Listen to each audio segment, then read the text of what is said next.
Gente decía que Lemuria estaba en el Océano Pacífico. Ustedes lo tienen que haber escuchado.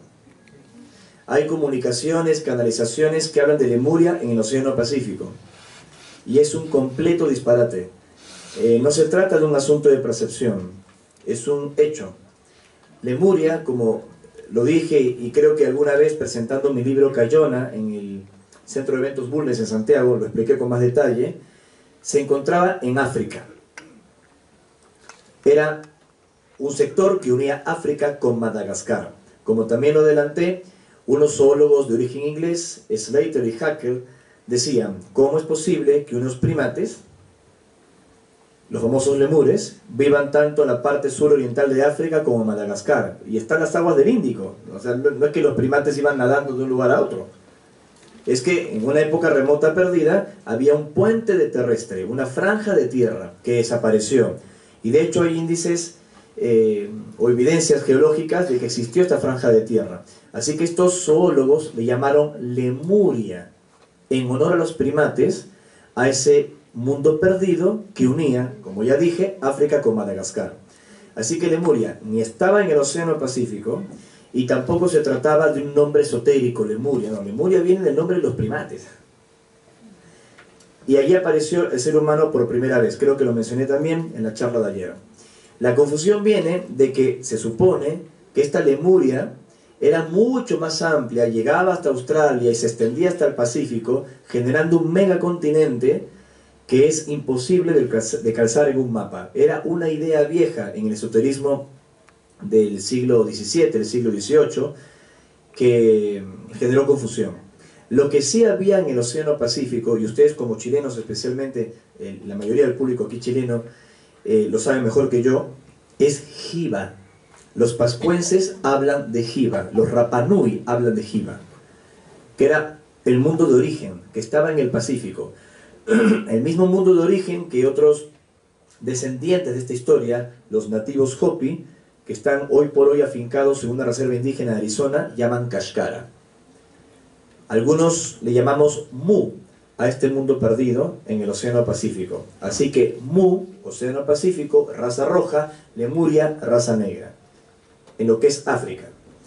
Hecha la explicación, lo que nos dijeron los extraterrestres, que el hombre de Lemuria, obviamente nosotros cuando pensamos en África, tenemos una visión como esta diapositiva, ¿no? Sobre todo en las zonas más alejadas de la civilización. Pero el hombre de Lemuria había alcanzado un gran desarrollo psíquico, un gran desarrollo espiritual. Y creo que en esto coinciden diferentes canalizaciones, mensajes de contacto y también algunas informaciones que se desprenden más del esoterismo. A contraparte de la Atlántida, que probablemente estarán de acuerdo conmigo, que la información que circula, tanto las descripciones primarias de Platón en sus diálogos, como también en mensajes de contacto, eran como más tecnológicos, más guerreros y todo eso, ¿verdad? Creo que coincidimos más o menos. Los lemurianos fueron los maestros de los munianos. Los lemurianos se expandieron por el mundo y fueron los maestros de los munianos, los del Océano Pacífico, los de raza roja, quienes luego de la última destrucción global que vivió nuestro planeta, que coincidió también con la caída de la Atlántida hace unos 12.000 años, los descendientes de esta raza roja fueron rescatados y llevados a las Américas, desde Monte Shasta hasta la actual Patagonia. ¿Rescatados y llevados por quién? Por seres extraterrestres. ¿Rescatados y llevados por quién? Me pregunta una amiga. Por extraterrestres. Según los indios Hopi, los extraterrestres o los seres que rescatan a esta gente eran llamados Capchinas. Venían de las Pléyades. Fue una información que le entregó Oso Blanco, líder Hopi, al ingeniero de cohetes aeroespacial Joseph Blumrich, en una reunión que tuvieron en los Estados Unidos. Obviamente Oso Blanco ya falleció, pero toda esta información ha sido replicada, las profecías Hopi, los mundos Hopis y ese tipo de cosas. Incluso el líder Oso Blanco de los Hopi le dijo a Blumrich que reconocía algunos de los lugares donde habían venido estas naves o escudos volantes, como decían, con los supervivientes de Mu. Y reconoció 3 lugares: Monte Shasta, Palenque en Chiapas, un lugar que también he podido visitar en México, hermoso, y el lago Titicaca. Es decir, Tautoma, que es el nombre que le dan los indios Hopi a una de las ciudades munianas, no sería otra cosa que Tiahuanaco. O sea, ellos le llaman Tautoma. Es un detalle muy curioso. Así que la raza roja, que es la que predomina más en nuestros continentes, no es exactamente originaria de la teoría oficial que todos conocemos del traslado de una migración asiática a través del estrecho de Bering, como ustedes conocen, sino que se habría producido también por remanentes de Kashkara, Jiva o Mu, que habían sido rescatados siempre, según los Hopis, por los Kapchinas, que significa antiguo, sabio y venerable en el idioma de ellos. Lo interesante es que los munianos trajeron toda esta cultura de la conexión con la tierra, ¿no?, la espiritualidad, la conexión con las montañas, algo que han heredado muchas tribus de este sector de las Américas. Eso lo aprendieron de los lemurianos. Y los lemurianos habían sido grandes psíquicos. Según los extraterrestres, de acuerdo a sus mensajes, ellos habían comprendido que nuestro planeta estaba conectándose con otras dimensiones, con otras realidades. Tenía su glándula pineal bastante más desarrollada. De hecho, se dice que su glándula pineal era del tamaño de una pelota de ping pong, y nuestra glándula pineal es del tamaño de una lenteja o de un garbanzo. Parece que en lo que es la glándula pineal el tamaño sí importa. Aún así, dentro de la glándula pineal, como ustedes saben, no hay nada concreto, me refiero, es líquido, ¿no? Es líquido, pero funciona como un vehículo de conciencia, como un vehículo de conexión. De hecho, algunos célebres rosacruces, como René Descartes, pensaban que el asentamiento del alma, el asentamiento del espíritu, se halla dentro de la propia glándula pineal, que hay múltiples formas de activarla, hay múltiples técnicas, no hay una mejor o una peor, ¿no? Y tampoco hay nada nuevo bajo el sol, porque muchas de las técnicas que se presentan, como yo canalicé, me dijeron, descubrí hace 10 o 20 años, si ustedes investigan bien, la practicaban los rosacruces en el siglo XVII, o la hacían los monjes de un monasterio en el desierto de Gobi, como yo descubrí por lo menos hace 200 años, Danzan Rabja, en el monasterio de Camar, pero antes era una cueva, antes de ser monasterio, hacían las mismas técnicas que grupos de contacto están haciendo aquí. Entonces yo no puedo decir, yo Ricardo González aprendí una técnica que canalicé en el desierto de Gobi. No, esto lo hacían los monjes mongoles hace 200 años en Mongolia, antes que yo naciera. Así que las técnicas no es que sean nuevas, sencillamente son variaciones de acuerdo a la percepción de uno, las canalizaciones de uno, a sugerencias de estos seres, porque hay técnicas que de pronto se ajustan más a un individuo y técnicas que se ajustan más a otra persona. Y todas son maravillosas, fantásticas, que uno tiene que encontrar de qué manera se conectan.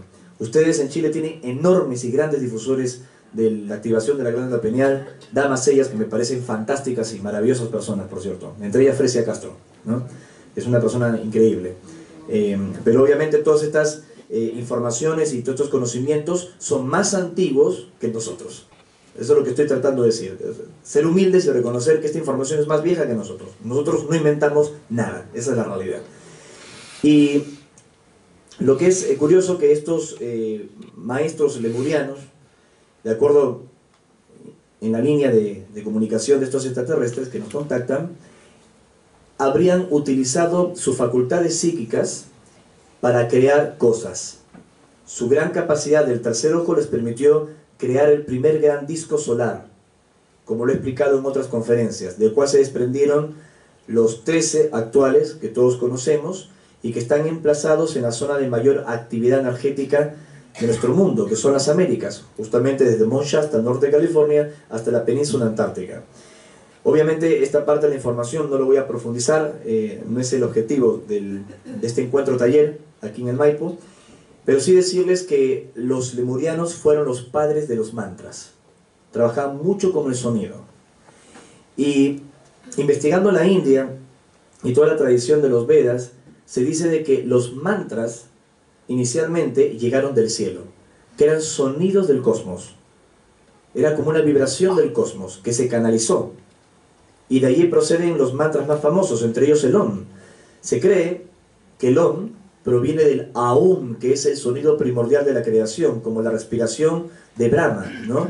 Así como el Big Bang, se supone, la gran explosión habría ocurrido hace unos 14.000 millones de años aproximadamente. No solo fue una explosión de luz, sino también de sonido. Entonces ese sonido sería el Aum o el Om, Por eso es la creación, es un mantra poderoso. Y así se supone que recibieron varios mantras del cosmos, del universo, y esta historia fascinó muchísimo a Joseph Allen Hynek, el astrofísico de Chicago, el investigador del tema OVNI, el padre de la ufología, y cenando, me imagino, con Steven Spielberg, le dice, ¿por qué no estos datos de la India, esta información de cómo se originaron los mantras, que podrían estar conectados hasta con experiencias de contacto, no exactamente extraterrestres, sino también divinas o espirituales, lo llevamos a la pantalla grande del cine? Y Steven Spielberg se copó, sin imaginarse que este argumento basado en hechos reales se iba a transformar en uno de los soundtracks más famosos de la historia del cine. ¿Saben a qué me refiero, no? Tan, tan, tan, tan, tan, ¿se acuerdan? Si no se acuerdan, les recuerdo la historia de cómo fue todo esto, ¿no?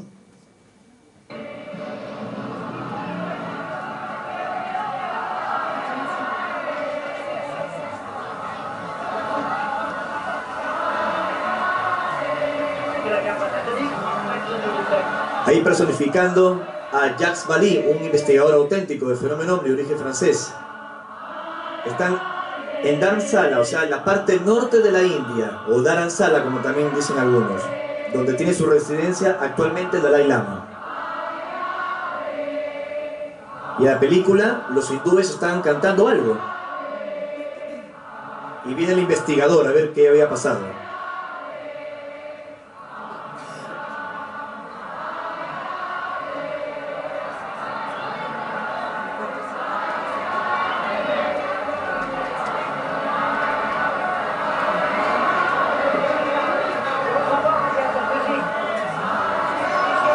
Le dice en inglés que quiere saber de dónde escuchó la gente el sonido, de dónde venía. ¿De dónde venían los sonidos?, le pregunta.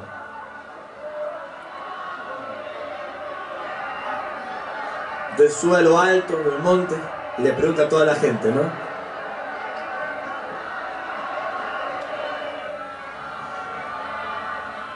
Película de los años 70, y para mí sigue siendo la mejor del fenómeno ovni en toda la historia.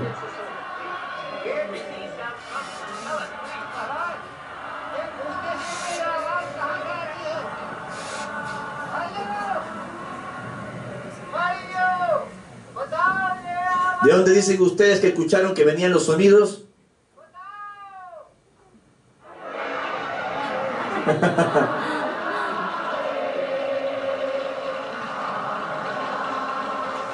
¿Cómo sigue la película? Ustedes ya lo recuerdan. Lo que hacen los estudiosos es reproducir artificialmente con un sintetizador el sonido que había llegado del cielo y lograr un sistema de contacto. Entonces logran decodificar los tonos. Tan, tan, tan, tan, tan. ¿Se acuerdan? Y con esos tonos, obviamente esto ya es parte del film, ¿no? Lograr una interacción con una nave de origen extraterrestre, que ocurre al final. Es muy interesante la película porque se basa en hechos reales, porque hay gente que recibe la invitación para tener el contacto y no la podía decodificar. Recuerdo el caso de una artista que pintaba la montaña, no sé por qué la pintaba, estaba siendo invitada para un contacto. Y el caso más interesante, uno de los protagonistas en este film, que empieza a crear con barro, con lo que encontrase. Recuerdo que parecía que estuviera rayando la papa, como dicen aquí, peinando la muñeca, ¿no? Porque sacaba la tierra de las macetas, ¿se acuerdan de la escena? Y trataba de hacer la montaña, y al final es él el que tiene el principal contacto. El que estaba peinando la muñeca tiene el principal contacto. Así que, cuidado con peinar la muñeca. Sí, dime. ¿Qué pasa con esos sonidos que se han estado escuchando hace bastante ya? El hum. En diferentes lugares. ¿Se supone que es de arriba o no se sabe si es de abajo? De la tierra. ¿O qué? Los sonidos que le llamaron la trompeta del apocalipsis de manera pomposa, o el fenómeno del hum, era real. No era ningún chiste, no era ningún rebote de una planta industrial, no era ningún sonido o un eco de, no sé, de un sistema de trenes en Alemania, no. O sea, eran sonidos reales. Y los científicos, salieron algunos cables, dijeron que era una perturbación en el campo electromagnético de la Tierra. Y la gente escuchaba esos sonidos. Lo que me llama la atención es que estos sonidos se escucharon fuertes durante 3 años. ¿Ven que hoy por hoy no se escucha tanto? No. Se escucharon a fines del 2010, 2011, 2012 y a partir de 2013 menguaron. Curiosamente, Benjamín Solari Parravicini, un gran sensitivo de origen argentino, en los tramos de América, como dice el buen amigo Fabio Serpa, había profetizado que en la hora 10, 2010, la hora 11 y la hora 12 se iban a producir sonidos, y hasta dibujó el planeta con su campo magnético. O sea, la explicación oficial que dieron los estudiosos sobre el asunto. Coincidió todo este fenómeno obviamente con mayor eyección de masa coronal y una serie de cambios electromagnéticos en nuestro planeta, y estoy convencido que ese proceso nos ha preparado para un tránsito gradual en el cual todavía, como ya dije, estamos inmersos. Y bueno, y esto de aquí solo era una pequeña explicación de cómo podría interpretarse el origen de los mantras. Ustedes saben que con Sol, con mi mujer que es cantante, ella tenía una experiencia importante en Argentina como cantante de musicales, ahí con Pepe Cibrián, y haciendo una serie de obras en Argentina y también en otros países, en México, en la India, en Italia. Ella quería hacer otro tipo de arte con conciencia. Yo les conté que yo quería ser músico, de hecho había estudiado música con una pianista, y finalmente unimos el talento, digamos, de ambos y creamos Mintaka, un proyecto sin fines de lucro, ya que toda nuestra música la subimos a internet para que la gente pueda meditar con ella, pueda trabajar con ella. Aún así me jalan las orejas cada vez que viajo porque se nos acaban los discos físicos, se voló todo el material y les digo, bueno, lo pueden escuchar en YouTube, lo pueden descargar gratuitamente, digitalmente de la página. No, pero queremos el disco. Bueno, les agradezco mucho el apoyo, porque justamente con el disco físico nosotros financiamos los equipos del estudio, que son bastante caros, ¿no? Porque utilizamos sintetizadores, computadoras poderosas, ya saben cómo funciona, buenos micrófonos y todo eso. No vamos a un estudio a grabarlo, sino que compramos nuestros equipos para trabajar con independencia. Y de hecho, cerrando paréntesis, hemos recibido propuestas en algún momento de sellos discográficos para grabar cosas, ¿no? Pero hemos decidido, al menos de momento, mantenernos así, libres, espontáneos, y que esto siga llegando a más gente sin ningún tipo de limitación. Les presento Mintaka a quienes no conocían el trabajo que estamos haciendo. Mintaka es el nombre del proyecto, ya estamos por sacar nuestro 4º álbum. Saldrá probablemente a fines de este mes, inicios de mayo aproximadamente, y ni bien esté listo lo vamos a subir a internet para que lo puedan disfrutar, para que lo puedan meditar con él. Muchos de los mantras que hemos hecho con Mintaka se basan en Irdin, y esto lo voy a explicar ahora un poquito más adelante. Disculpen la desprolijidad, pero son como varias presentaciones, así que como estamos en un taller entre amigos, les voy mostrando algunos trozos de cosas un poco más interesantes.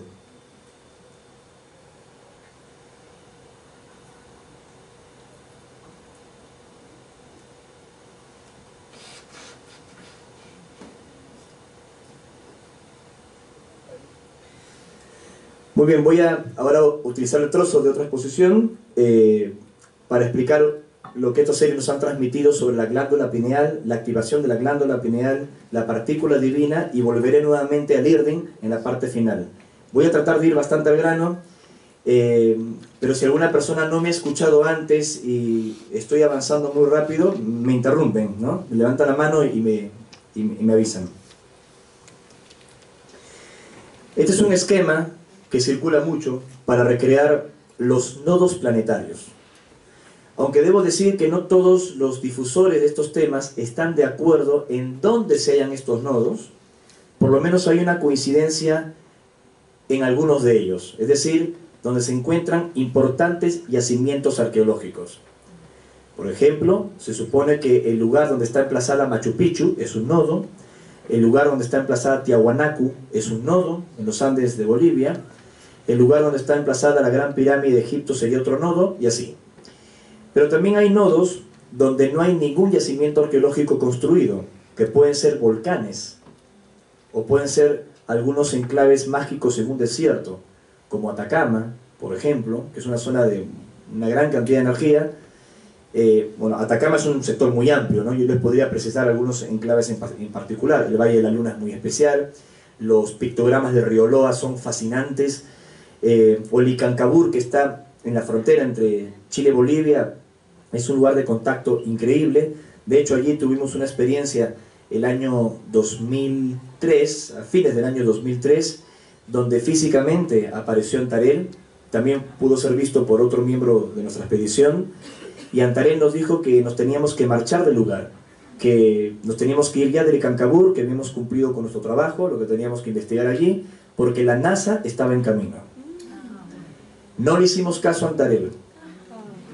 No sé si era por la altura, eran como 4.500 metros donde habíamos acampado, e íbamos así en slow motion, ¿no? Así despacio, y como si fuese una película de ficción. Bueno, Claudio Vallejo, que me ha apoyado mucho para organizar este taller, él estuvo presente, él puede dar fe de lo que estoy contando. Se apareció la NASA, pero en serio, aparecieron camiones con la NASA y todo, así con el logo y toda la historia, parecía una película de Spielberg, y efectivamente nos echaron. El pretexto de la NASA en ese momento es que iban a hacer un estudio de la laguna en lo alto de Licancabur para tratar de tomar muestras de extremófilos, le llamaron, es decir, moléculas orgánicas que pueden crecer en circunstancias muy indóciles, muy difíciles, y que esa zona les recordaba muchísimo Marte, ¿no? La orografía de Marte. Esa fue obviamente la versión oficial y por qué estaban allí. Pero como Antarel nos había advertido esto antes, nosotros sospechamos que fueron a Licancabur por otra razón. De hecho, llevaron equipo de buceo y un montón de cosas. Ustedes saben que en el Licancabur ya se han encontrado elementos anómalos en su interior, como la famosa esfera de cristal que encontró el buzo de Jacques Cousteau, el famoso oceanógrafo francés. El buzo que encontró esta esfera de cristal dentro del Licancabur se llamaba y se llama Enrique García, y quien nos mostró la foto y nos contó la historia fue la arqueóloga chilena Ana María Barón, no sé si sigue viviendo en San Pedro de Atacama, y fue cuestionada por sus colegas académicos por el simple hecho de haber mostrado la foto y haber comentado que esto se encontró dentro del Licancabur. Lo más inquietante es que la esfera, una vez que la saca Enrique García y la muestra, se empieza a calentar o a quemarle el guante, y luego se le cae otra vez en la laguna del cráter. Él se mete otra vez con el equipo de buceo y no la puede encontrar nuevamente. Si quiero ser muy racional, podría decir que si este hallazgo fue hecho cerca del mediodía y era una pelota de cristal que cualquier peregrino la habría tirado allí, y que generó un efecto lupa y que los rayos del sol entraron en la esfera y le quemaron el guante y se cayó, y que por la impericia del buceo de Enrique García no la volvió a encontrar. O sea, yo puedo ensayar todas las explicaciones que quieran, pero lo que me dijo a mí la arqueóloga es que cuando la sacaron del cráter, sintió que el tiempo se detenía. Y lo que es interesante, esto pasó entre Chile y Bolivia, ¿no? Que donde hay estos nodos de poder, donde se juntan las líneas de fuerza, ocurren estos fenómenos, hay portales, hay reliquias de poder que aparentemente formaron parte de civilizaciones muy antiguas. Es lo que algunos investigadores llaman UFARs, ¿no? Objetos fuera de su tiempo. Así como hay nodos y hay redes de energía y lugares de poder,